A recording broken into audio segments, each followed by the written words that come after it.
Staff या कितने लोग? जी, तो जैसे कल से हमारा एक्सपोजिशन का इनॉग्रेशन है और आज शाम को IFFI का इनॉग्रेशन है और ये दोनों ही हमारे पेंजिन सब डिवीजन के अंदर आते हैं, दोनों ही वेन्यूज। तो सेम तरीके से हमने IFFI के अंदर भी एक प्रॉपर डिप्लॉयमेंट किया गया है।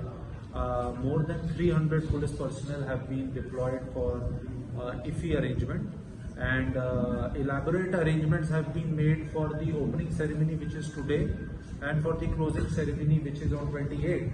And then arrangements have been kept again for all the days at the venues like Inox, Kala Academy, DB Ground, Inox in Porvorim, जहाँ जहाँ पे भी मूवीज की स्क्रीनिंग होगी, at all these places also we have deployed our staff.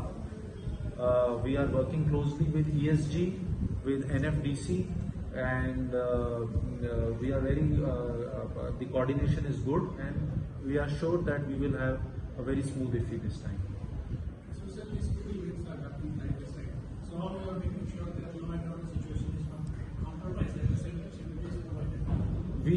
The police headquarters, the DGP sir, has given us sufficient number of police personnel, and so therefore we are confident that we will be able to do these things. As you are also aware, every year we also have the novenas and IFFI. So the Goa police has been doing these events simultaneously in the past also. So this time also we will be able to manage it easily.